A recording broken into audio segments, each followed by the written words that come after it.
Hello guys, my name is Fireguy and welcome to Hot Fire. So, this is the premiere / debut episode of Hot Fire on ImpactAsylum. So I want to give a big thanks to Talon and Old School Heal for making this happen. Big thanks. They put lots of not time, but they're trusting me to make this happen. So I really don't want to disappoint here. So basically, what is Hot Fire?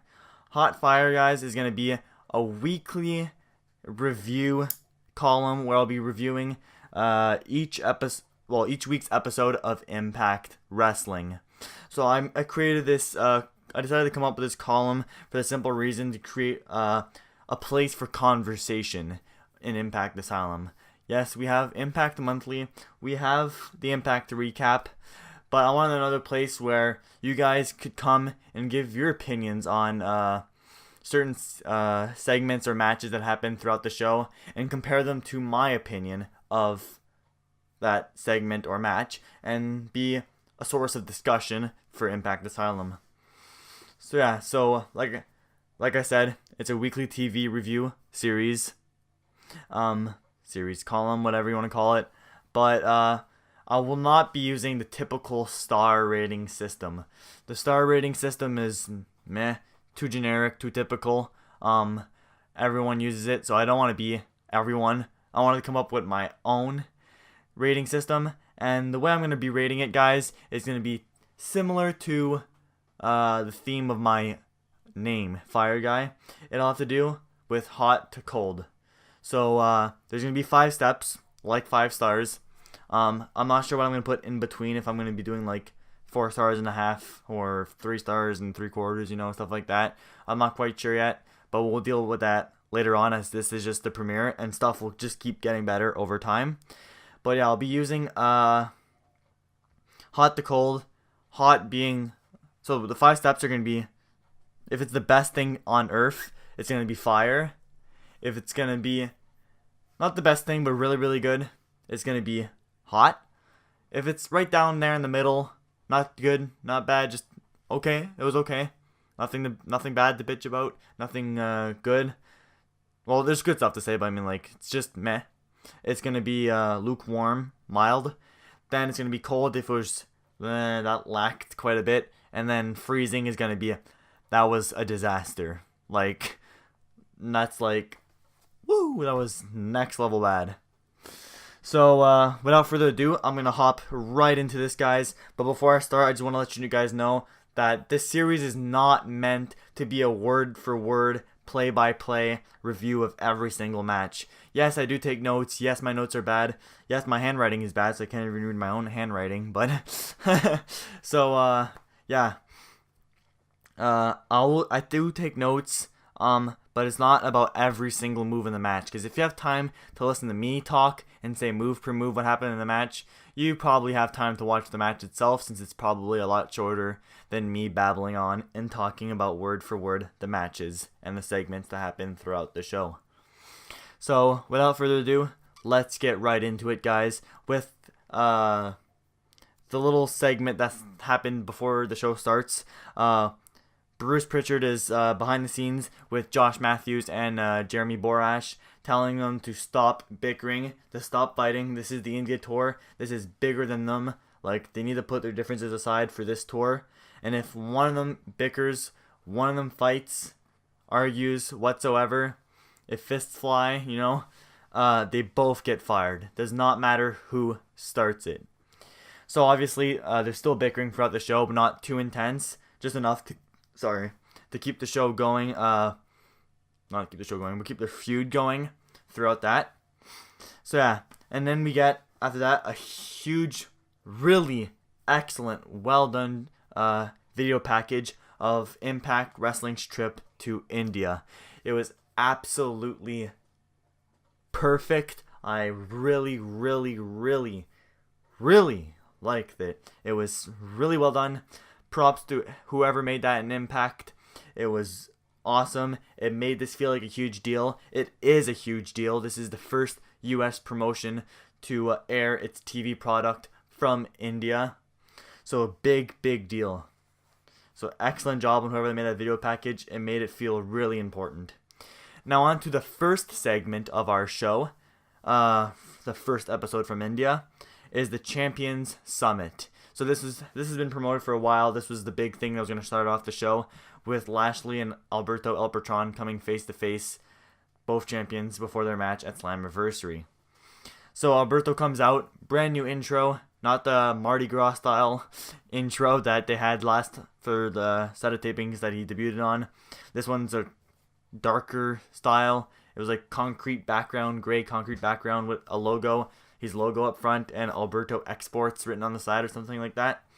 So yeah, Alberto comes out, welcomes fans, and promises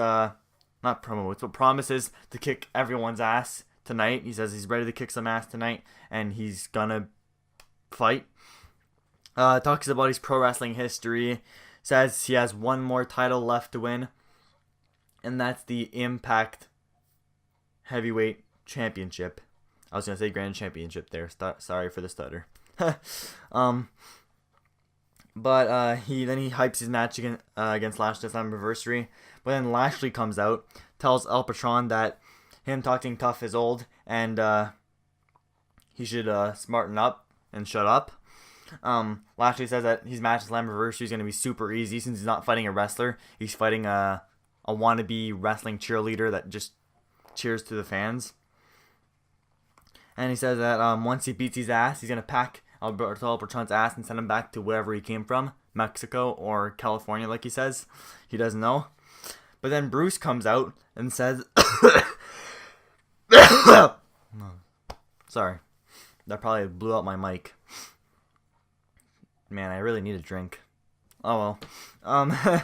Bruce comes out and says the champions want to fight. He's really excited. He says the champions want to fight. They want to fight so bad. He's super excited. Let's make 2 matches tonight. Lashley and El Patron are going to both be defending their titles here tonight if they want to fight so bad. But the stipulation is they won't know who their opponent is until the match itself. So of course Lashley's a bit pissed off. Alberto's cheering. He's like, yeah, I'm ready to kick some ass.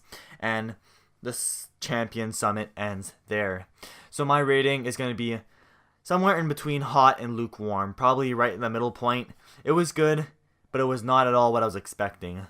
The way they were promoting it was, I was kind of thinking they were going for Lashley, like not a sit-down interview, but like Lashley and El Patron with a moderator in between asking questions, like Mackenzie Mitchell or Jeremy Borash or someone of the likes. It could have been Bruce Pritchard, for heck's sakes. I don't care. I don't like the guy and his role in Impact, but hey, anything. I just thought that it would have been something similar to that. So I felt a bit disappointed because it felt just like the beginning of any old Impact. So that was quite a shame, but it was still quite good on its own. So then we head to the back for a behind the scenes scene, backstage scene, I guess you could say. Bruce meets with 2 masked wrestlers. He asked them who you guys are. Then they mumble. I think they were mumbling, or else they were talking another language, but I think they were mumbling. And then Bruce Pritchard's like, "Oh, you guys are the Mumbai Cats? Cool." And he's like, "What do you guys want here, though? You're not Impact talent." And they're like, "We want Lashley and Patron." And then Bruce Pritchard's like, "Ha, you guys are funny. No, though, I already have people in mind." So throughout the night, that's what happens. Mostly just segments like that of people going to Bruce Pritchard and asking him, "Can I please be in the match against Lashley or Patron tonight?"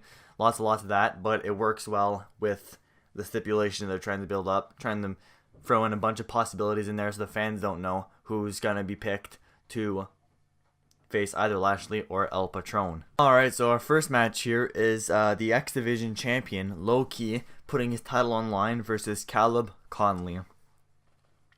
So the match starts off with a test of strength. Low-Ki tries to take Caleb Conley's leg, but Caleb Conley, why am I stuttering so much? But anyways, counters, then tries another test of strength again, but Low-Ki takes control in that one, chops down Caleb Conley into the corner, but then Caleb Conley gets a brief babyface comeback, as all babyfaces do, a little small comeback, headlock, but then Loki punches Caleb Conley into the turnbuckle. Loki puts Caleb Conley in an abdominal stretch, but Caleb Conley manages to get out, and I think it was, he kind of like clothesline baseball sweep what's his name, Loki out of the ring, and then Caleb Conley went back, did a huge suicide dive down to the apron floor down below, and that busts open Loki's eye. So that was probably, it looked real. I mean, like, in the setting it looked kind of like it was a real injury, but no. The way it's played off after, it's obviously a blade job or something, or maybe it was like those paintballs they use, some promotions use. I don't know if Impact uses blade jobs, or if they use the paint stuff. Blades aren't really that well liked. But anyways, I'm getting so off subject there. So yeah, Caleb Conley suicide dives, it busts open Loki's eye. Then he tries to hit a huge cross body from the turnbuckle. It works. He does it with success, I mean. But then Loki takes back control. It only, because the crossbody only works for a 2 count. It's not enough to put Loki away. But then Loki gets back into control after Caleb Conley tries to do a backdrop on Loki. But Loki drop kicks Caleb Conley into the turnbuckle. Caleb Conley is leaning onto the ropes, kind of like similar to Rey Mysterio when he's going to do 619 is the best example I could say.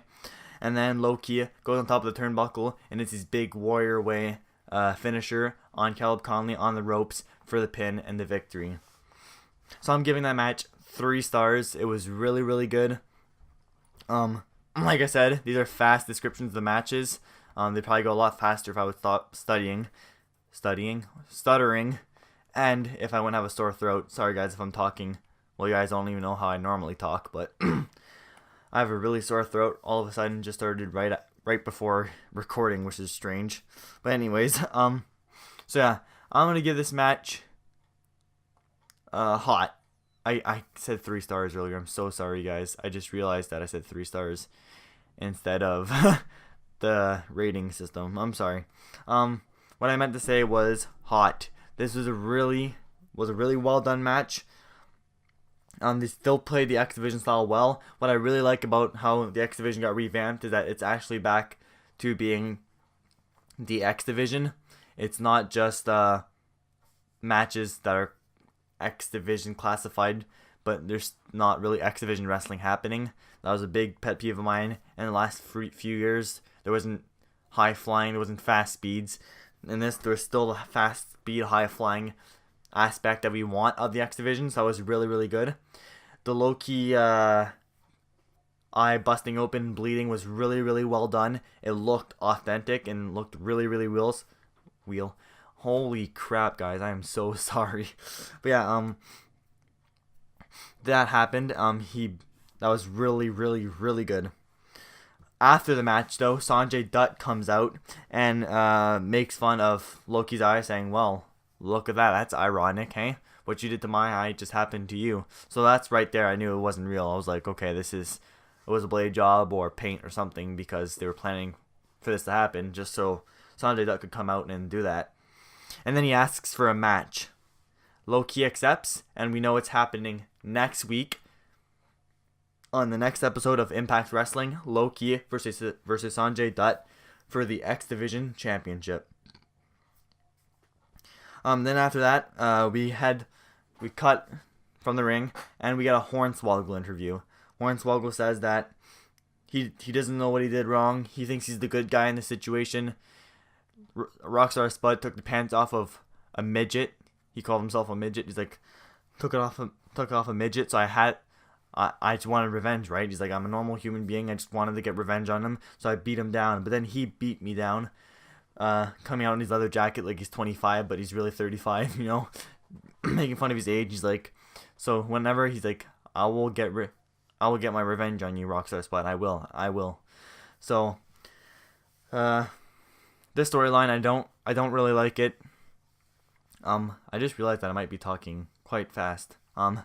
Anyways, yeah, so I I'm not sure I really like this storyline. I hope it doesn't last the Slammiversary. Uh, we already have a comedy slash bad feud happening with JB and Josh Matthews. We don't need Hornswoggle versus Rockstar Spud taking up more space on the 15th anniversary of Slammiversary. Well, that was I thought I repeated myself there, but those are just very close words. So yeah, I hope it ends right before. It's a good small feud to keep us going until Slammiversary, but I don't think it should be on the Slammiversary card. So now we go to our next match here as the Lone Wolf, Davey Richards, takes on a jobber from whose name is Vikas Kumar, I think his name was. Yeah. So basically, Davey Richards comes out alone. The commentators clarify that, saying that Angelina was told to stay home by management due to her attack on Alicia Edwards, powerbombing her through the table last week, like we saw in that mixed tag team match. And this match was very, very short. Quick leg shots from the start from Davey Richards to Kumar. Lots of leg work throughout this entire match. Davey Richards just really, really using his legs lots throughout this match. Kumar throws Davey into the turnbuckle and tries to hit a big splash from Davey Richards then goes to the apron floor, and then Kumar tries to hit a big splash, but Davey Richards scouts it out and dodges out of the way. They get back into the ring. Kumar tries to hit a moonsault then on Davey Richards, but that also fails, and the moonsault was pretty much a fail. I'm guessing. I know in wrestling in India is important, but I mean, like, they don't have the training systems that over in the US they have, like wrestling schools. So like, I guess this was the best they could get from India, but that moonsault looked really poorly executed. But Davey Richards dodged it anyways. And then Davey Richards snaps on the ankle lock for the submission victory on Kumar. So I'm giving this match, I'm going to give it somewhere between lukewarm and cold. I get that it's a job match. It's just a quick victory for Davey Richards to keep the character going. I get that. It did what it had to do. The match itself wasn't too great. Like I said, the moonsault looked pretty botched.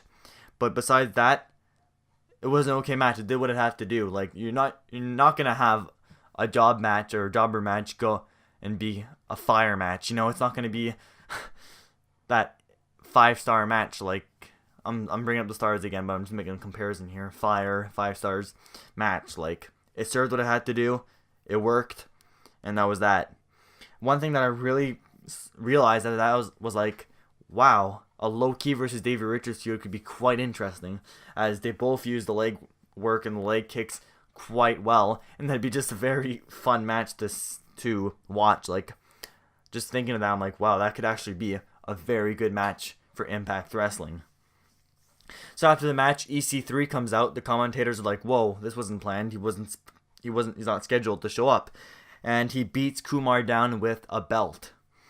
But James Storm comes out, and EC3 runs away, and James Storm saves the day, basically.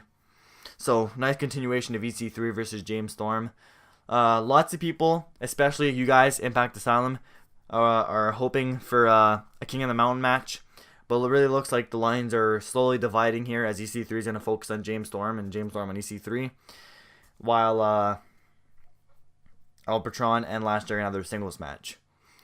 So, after that, we head back to the back again with another Bruce Pritchard segment, as Eli tells Bruce that Moose shouldn't have won last week. He's like, that's completely biased. He said he should have won round 2 and round 3 because he just did so much better.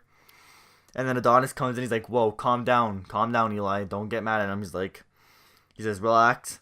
And he says that we need to be nice to Bruce because we want a chance against El Patron and Lashley tonight. And Eli's like, yeah, we want that match.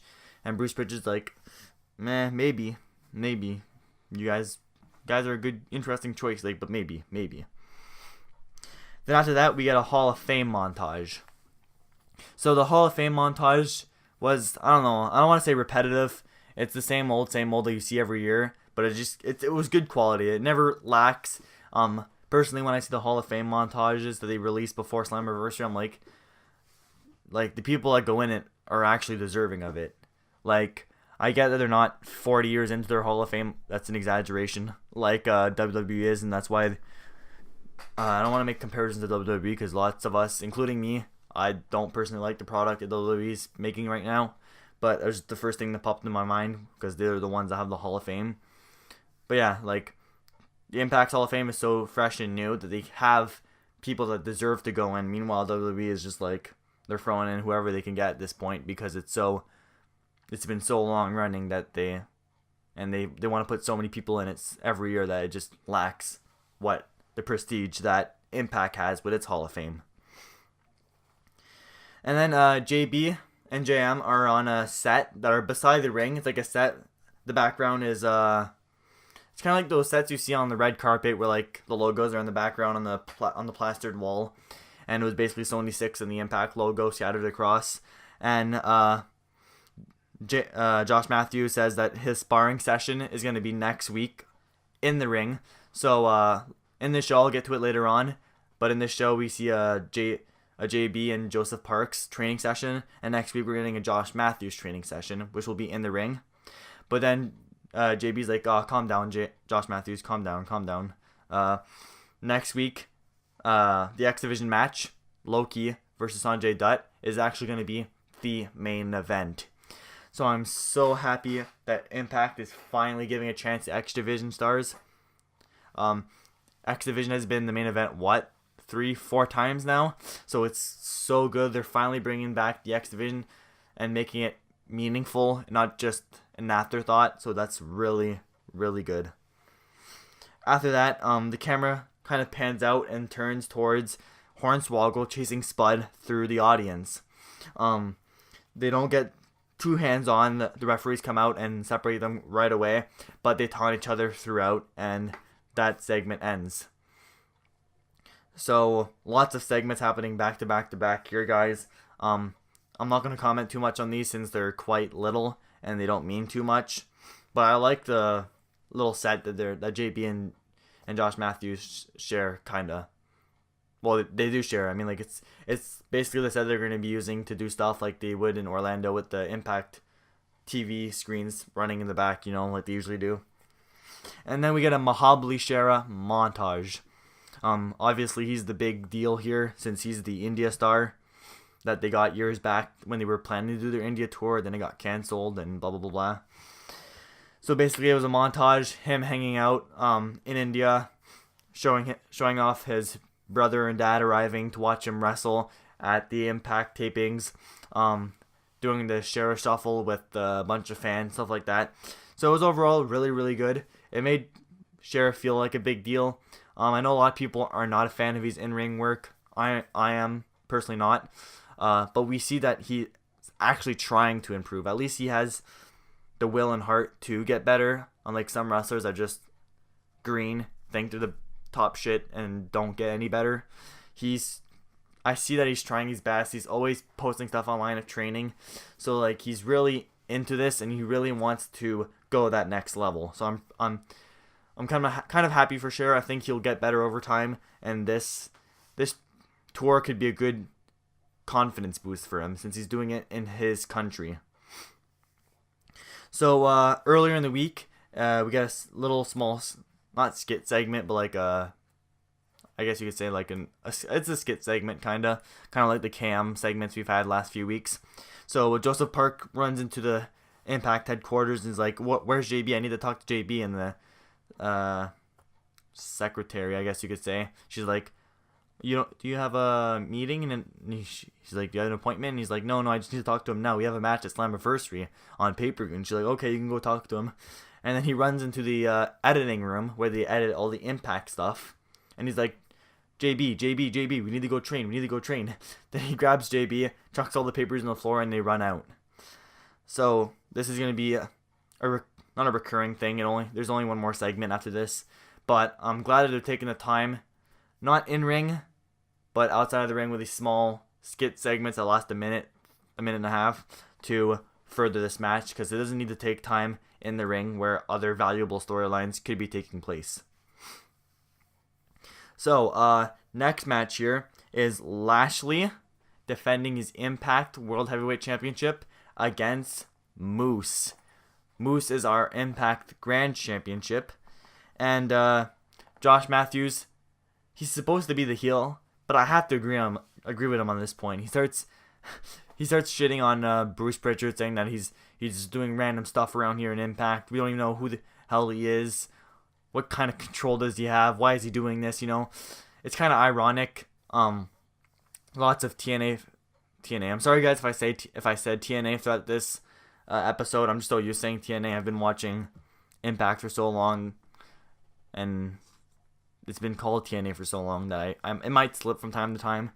But yeah, Josh was saying how he has no idea what Bruce is doing here and stuff like that. So I just can't help but agree with him. So now on to the actual match between Lashley and Moose for the Impact World Heavyweight Championship. Alright, so the match starts off with a test of strength. Lashley takes Moose in a headlock. Lashley then, after Moose escapes, Lashley taunts Moose. Then Moose hits a huge drop kick on Lashley. Moose is just one of those big guys that can hit those big moves, and it's just wonderful every time just watching that happen. Then a crossbody on Lashley from the turnbuckle. But Lashley hits a big what am I saying today? So yeah, big crossbody on Lashley from the turnbuckle, but then Lashley manages to get right back up and hits a big, huge crossbody block from after bouncing off the ropes onto Moose. Then a big tackle into the buckles from Moose again. Well, from Moose, big exchanges of moves. None of the wrestlers being hurt whatsoever by these big moves. Just taking these big, huge tackles, cross bodies, just taking it and getting right back up afterwards. Is the big gimmick of this match, is that there's two big guys and throwing everything at each other and not being phased whatsoever by it. Then a big, huge German suplex from Lashley. Lashley tosses Moose into the guardrail once they go outside of the ring. He rakes the eyes of Moose after Moose tries to get a small comeback. Then another headlock on Moose. And then Moose tries to hit a big dive to the floor because Moose escapes, and then Moose goes back into the ring. Tries to hit a big dive to the floor, but Lashley counters. Basically, Moose saw that Lashley was about to dodge it, so once Moose jumped over the ropes, he hooked onto the ropes and landed back onto the apron onto the other side. And then Lashley just pulled the legs out from underneath him. And then they go back into the ring. Lashley pushes Moose into the turnbuckle, gets on top of him, just goes ham on him, throwing a bunch of punches and elbows into him. But then Moose reverses it, gets his arms around his big legs, and hits a huge power bomb. It was a bit not botched, but I guess when Moose is 300 pounds and lifting another 300-pound dude, that doesn't really work well. So it was very teeter-totter. He was trying to hold on, and it was a very weak power bomb. But I understand why that happened. It's not an easy task power bombing a dude the same size than you. That's probably heavier than you. So yeah, Moose has his big babyface comeback there of the match. Moose being a huge babyface with the fans. But Lashley comes back with a huge clothesline. But Moose gets right back up, hits a huge spear on Lashley, but only for a 2 count. Then they keep fighting. Lashley gets Moose back into the turnbuckle again, and then they go on top of the turnbuckle, and Lashley hits a huge superplex from the top for only a 2 count. Lashley is setting up his spear. He's in the corner, doing the big crouching thing, pumping, and then he misses the spear though. Moose dodges it. Then Moose grabs him and hits a huge go to hell finisher, but only for a 2 count. Then Lashley gets right back up. He doesn't get right back up. He takes the time to get back up. Moose tries to hit a running clothesline, but Lashley dodges it and then hits the big spear after Moose turns around for the pin pin victory win. So I'm giving this match 3.5 stars. I really, really liked it. For those that have been watching Impact for not quite a while, this didn't happen like years ago, this happened like last year, but they've been teasing a Moose versus Lashley rivalry ever since Moose appeared at Impact by Mike Bennett's side. So this was bringing back that old rivalry. It was a shame that they didn't bring it back in the sense that Moose was still hating on Lashley and Lashley was still hating on Moose. They just got in the ring, went to town on each other just for the sake of the title. It wasn't like the personal grudge that they had with each other that year back. But it was still good to see these two finally go at it and Lashley winning. Wasn't surprised, but it was still a really, really good match. It was the Clash of Giants, basically. 300-pound dude versus 300-pound dude. 6'7", 6'7". I think they're both around the same height and weight, I think. Just going ham, hitting huge moves, huge clotheslines, superplexes, power bombs, choke slams, everything that big dudes do in wrestling typically. So it was just overall a very fun match to watch. And I'd probably say this is one, if not the best match of the night for this episode of Impact. It was quite good. And I actually think it should have gone main event instead of the GFW title, since this is the Impact title. Why would Global Force Wrestling's title take the main event over Impact on its own show? But anyways, we cut to LAX. They're in their hideout. For those who don't know, reportedly none of the tag teams in Impact actually went to India. So I don't know how they're going to keep this Veterans of War versus Latin American Exchange xenophobic feud going. But it's probably going to be through small segments like this. But basically LAX are in their hideout at the card table, and they're celebrating their win of the GFW tag titles. And then Konnen's like, we're finally double tag team champs. We're going to use these as bargaining chips. They're going to have to listen to us now. We're in control here. We mean something in this business. So it's time to get to work, boys. And then they all cheer and keep playing cards. So it's going to be quite interesting to see what they mean by bargaining them for what. Are they going to bargain it to have a grand championship shot, a world heavyweight shot? What are they going to bargain it to so they can get a knockouts championship shot for huge mind blank for Diamante? Who knows? But it'll be interesting to see if something comes out of that after they're done dealing with the Veterans of War.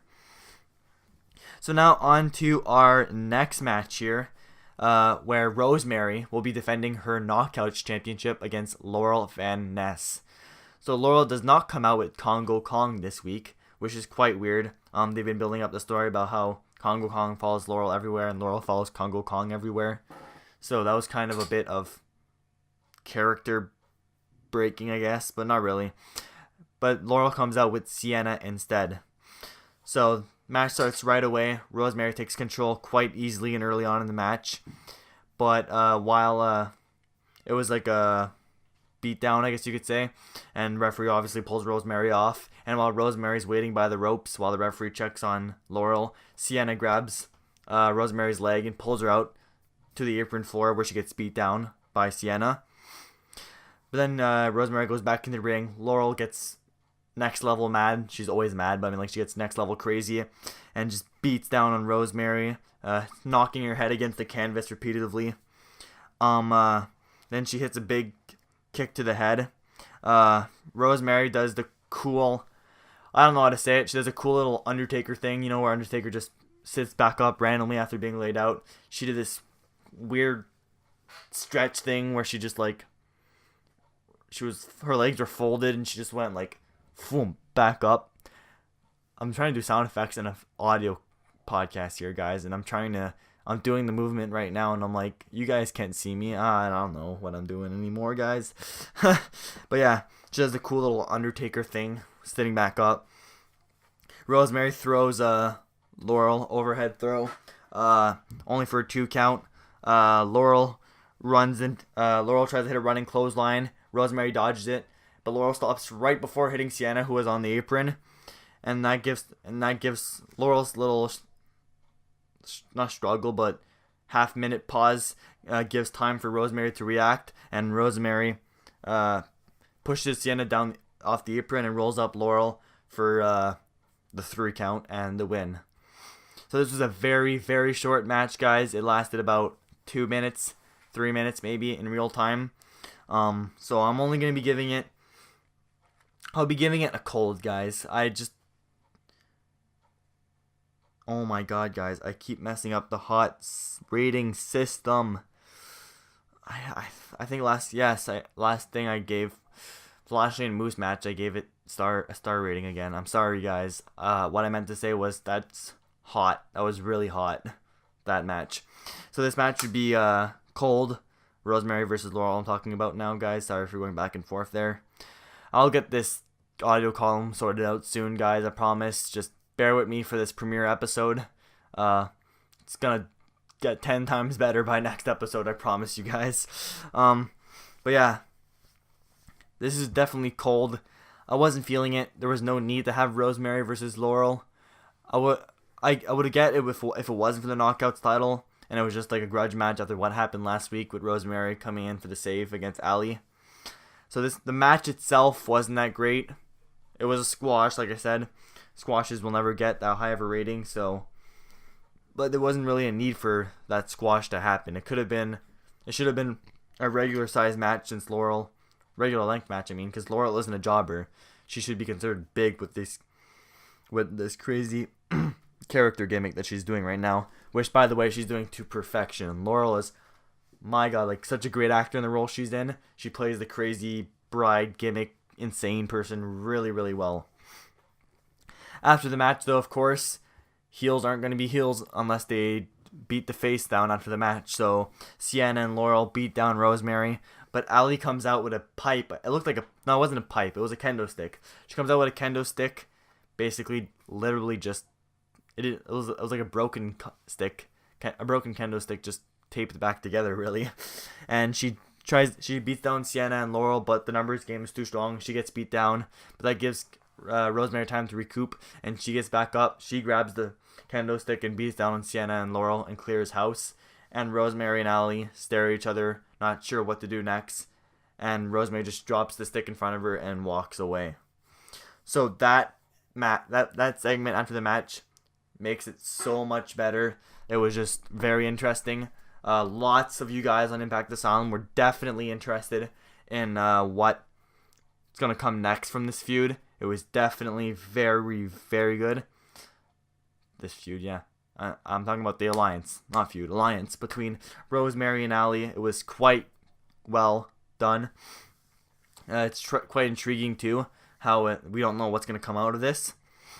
So after that, we head back to the back for another Bruce Pritchard segment here, as KM goes and sees Pritchard and says to tell him to pick him to face Patron. KM says it has to be him. He's undefeated. He's #1 contender.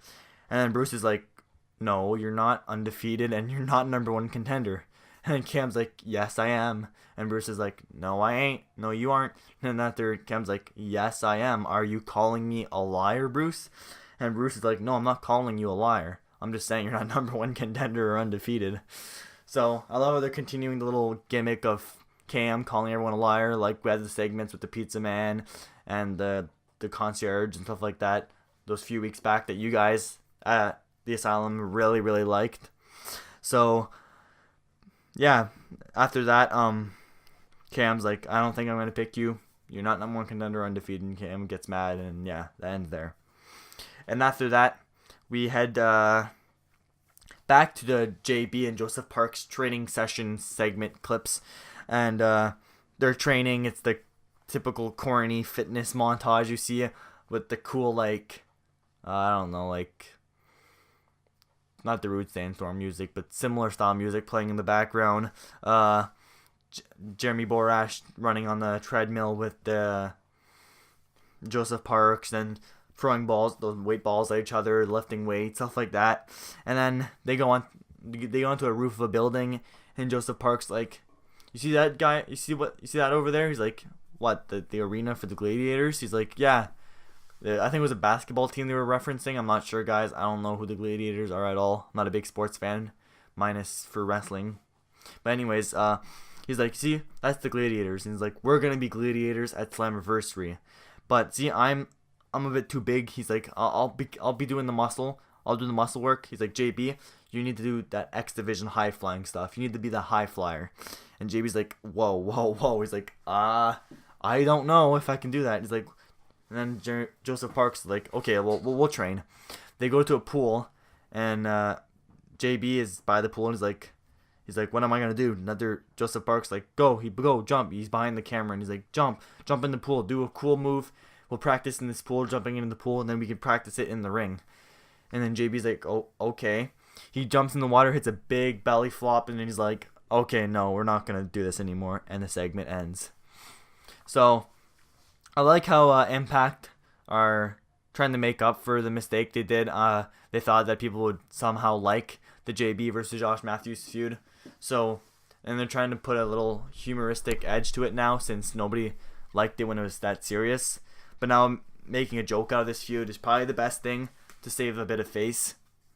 So Impact can save a bit of face during this feud. So yeah, I personally don't find it all that bad. Don't get me wrong, the first weeks were horrible. It was just non-stop bickering on commentary. But now that they come down a level, I actually kind of like it. Like, don't get me wrong, it's not the best thing on earth, and it's definitely not the worst though. I'm not gonna compare it to the Michael Cole feud, the Michael Cole heel turn that he had over in WWE a while back. It was a similar storyline, but not really at the same time. But overall, these training sessions are humoristic. They're corny. So next week, it's gonna be cool to see what Josh Matthews and Scott Steiner are gonna do in the ring. This is not gonna be a segment. It's gonna be a in-ring segment, not gonna be a backstage skit or something like that, like JB and Joseph Parks did. So now it's time for Alberto El Patron versus Chris Adonis for the GFW tag title, the GFW Heavyweight Championship. So there was a little break of character there at the start. It might not have been, but like Eli Drake comes out with Chris Adonis, and Eli Drake isn't mad at all that he doesn't have the title shot. Like, I get that they're friends, and I guess Eli Drake could be like happy for his friend, but like they're both not egotistic, but they both want everything for themselves. So I was kind of expecting if one of them got it, that the other would be like a bit mad. But no, Eli Drake was completely there for Chris Adonis, helping him throughout, and it was like, is that a break of character? I don't know. You guys can decide. Let me know post it in the comments, guys, if you thought that was a break of character or not. I think it was. But oh well.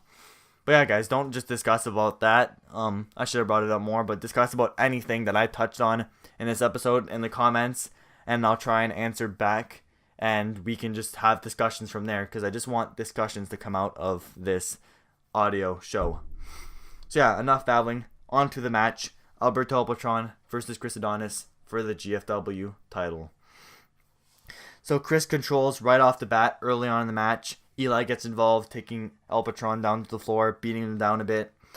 El Patron and Chris Adonis fight into the crowd. That was another weird spot. The referee was giving no counts whatsoever. I hate when in wrestling, for the sake of the storyline or for the sake of a cool spot, rules go out the window. It's kind of a shame, like they don't fix these set rules to make it seem more realistic. But anyways, El Patron managed to get back control. Another babyface comeback.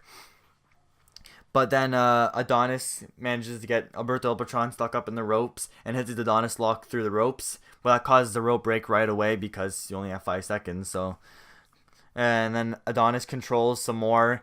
And this was a long stretch of match where Adonis was just controlling, and it was very, very slow. I was a bit bored at that point. I was like, okay, it was just these guys laying around. Ooh, headlock, and then they just slide around like they just got hit by a superplex or something. I'm like, okay, guys, tune up the heat or something. Like, it was not good at all. But anyways, El Patron gets a little comeback, kicks Chris out of the ring. El Patron gets his comeback, like I said. Adonis slams Patron down for a 2 count only. Patron hits not an arm breaker, but like he gets right back up from the pin, grabs Adonis's arm and like knees it, like he falls down and like kind of like a backbreaker, but on the arm. So I guess it would be like an arm breaker. I'm not sure. And then kicks Adonis right in the face when he fell down to his knees, but that's only for a 2 count. Then Adonis pushes El Patron to the turnbuckle and just hits him with his shoulder over and over again. But then Patron manages to counter it, grab his arm, and hang over the ropes and hit his cross arm breaker off the ropes. But of course, only for 5 seconds since the rope break. And then he hits and then after that, Adonis gets mad, gets right back up, takes Adonis, hits. Well, Adonis doesn't take Adonis. Adonis takes El Patron, and then power bombs him. Well, sky high power bomb, same thing, whatever. Minor differences. Sky high, down for 2 count only. Adonis tries to hit the Adonis lock, but El slips out of it and pushes Chris into the corner. And then he grabs Adonis, pushes him down. Adonis is holding onto the ropes, and then El Patron hits his big double stomp Tree of Woe thing onto Chris Adonis for the pin and the victory. So this match, I'm gonna give it a lukewarm. Exactly. It was a bit boring there at the middle point. They weren't doing too much, but there was nothing bad. Like, there wasn't any bad spots, botches, minus the boring stuff in the middle. I still don't like El Patron's finisher. It takes too much setup. It doesn't make it realistic, like getting your opponent into a Tree of Woe, then a double stomp him off for it to hit the cross arm breaker off the ropes. It's just too much setup for nothing. It's overcomplicated, and it doesn't seem like a realistic thing that you could get away with in a real fight. You know what I mean? Like, you're trying to make this realistic. So I'm giving it lukewarm. It was still good regardless of it, even if it was boring at the middle point. The beginning and end really made up for it. I think I'm getting sick, guys. Anyways, so yeah, after the match, like earlier, heels can't be heels unless they attack the face. So Eli Drake and Adonis beat down on El Patron after the match. Lashley comes out, just stands on the ramp and looks and laughs. He's not obviously going to do anything because that's his opponent at Slammiversary, right?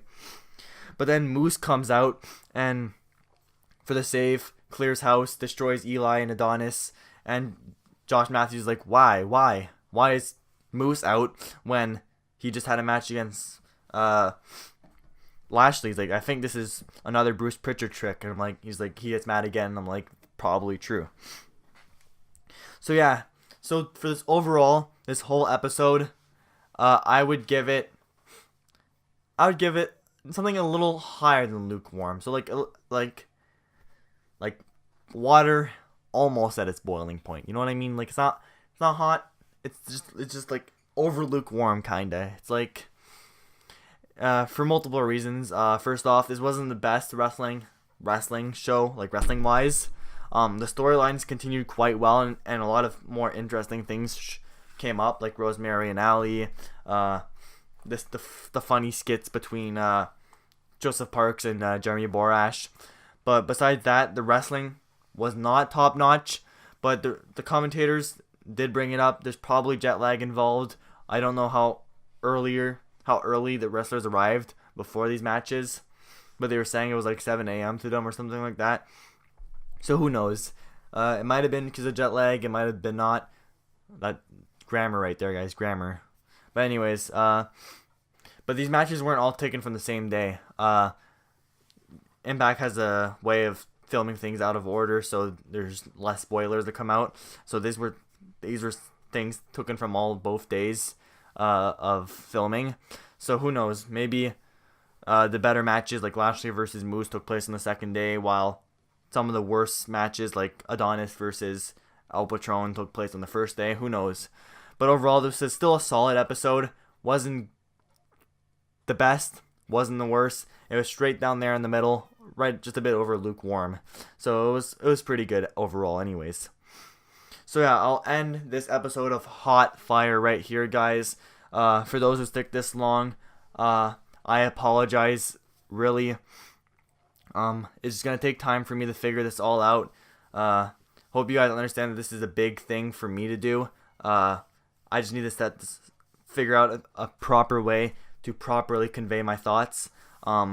Figure out how to properly do notes during the episode, how to properly communicate them to you guys. As you guys saw, I stuttered lots.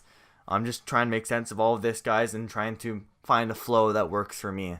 So I can't get this perfect the first try. I wasn't trying to. Hopefully you guys understand that, and hopefully you guys don't forgive me, but understand with me. So yeah, again, big thanks to Old School Heal and Talon for letting this happen. Hope you guys enjoy. If you want to start any discussion, go right ahead in the comments down below. I just want this to be a place to create more discussion here on Impact Asylum. If you don't know what Impact Asylum is and you're watching it off of YouTube, because this is originally posted on YouTube, go check out Impact Asylum, their website, all about TNA Wrestling or Impact Wrestling, whatever name you want to call them by. But for those that are regular visitors of Impact Asylum, make sure to go check out all the other audio columns, such as the Heelcast and Straight Shooting, and also make sure to go comment and discuss over on the Impact Monthly and Impact Recap pages. So that's all I think for this episode of Hot Fire. My name's Fireguy. Hope you guys enjoyed, and I'll see you all next week for another episode of Impact Wrestling from India.